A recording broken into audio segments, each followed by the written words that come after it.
Hello friends. इस topic में आप एक बहुत ही महत्वपूर्ण कानून के बारे में जानेंगे साथियों कि पत्नी की संपत्ति में पति को किसी भी तरीके से अधिकार नहीं मिलेगा। अभी मैं आपको विद प्रूफ के कानून दिखाऊंगा। ये साथियों ये देखिए, ठीक है। जैसा कि साथियों आपको पता होगा कि पति की संपत्ति में तो पत्नी को अधिकार होता है, लेकिन आपकी जानकारी के लिए बता दूं कि पत्नी की संपत्ति में पति का अधिकार नहीं होता है। तो पत्नी की संपत्ति जो है वो किस प्रकार से उसके उत्तराधिकारियों में वितरित होगी वो आप जान लीजिए। एक चीज़ और साथियों, यदि आप कोई भी लीगल एडवाइस लेना चाह रहे हैं सिविल मैटर्स पर, क्रिमिनल मैटर्स पर, तो ले सकते हैं। कॉन्टैक्ट नंबर ये वीडियो के डिस्कशन में दिया गया है।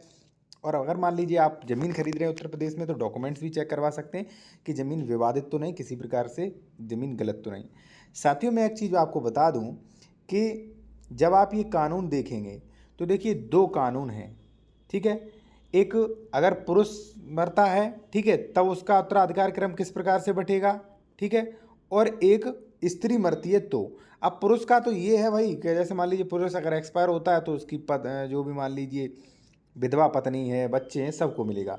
लेकिन साथियों जो स्त्री पर कानून है वो थोड़ा अलग है। अलग ऐसे कि उसमें पति को नहीं मिलता। पति देखिए यहाँ पे पति जो है, पति दूसरे नंबर पर आता है, यानी कि जब प्रथम वर्ग में कोई नहीं मिलेगा तब संपत्ति दूसरे वर्ग में ट्रांसफर होगी। कैसे?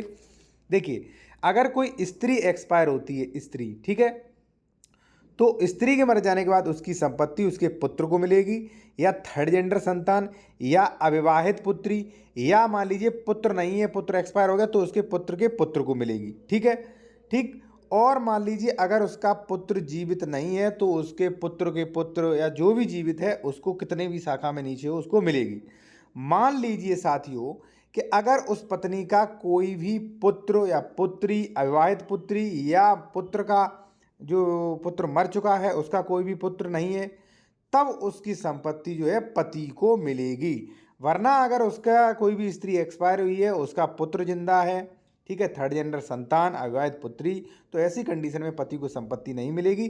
जब प्रथम वर्ग में कोई भी नहीं होगा जीवित, तब सेकंड वर्ग में ट्रांसफर होगी। और सेकंड वर्ग में जो है पति या विवाहित थर्ड जेंडर पति या पत्नी, ठीक है, तब, ठीक है जी।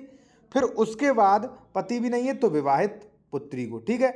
और फिर उसके बाद विवाहित पुत्री भी अगर जिंदा नहीं है तो पुत्री का पुत्र, थर्ड जेंडर संतान या विवाहित पुत्री, ठीक है। मान लीजिए इनमें से कोई भी जीवित नहीं है तो फिर पिता को संपत्ति मिलेगी, और पिता भी नहीं है तो विधवा माता को मिलेगी। इस प्रकार से संपत्ति ट्रांसफर होगी।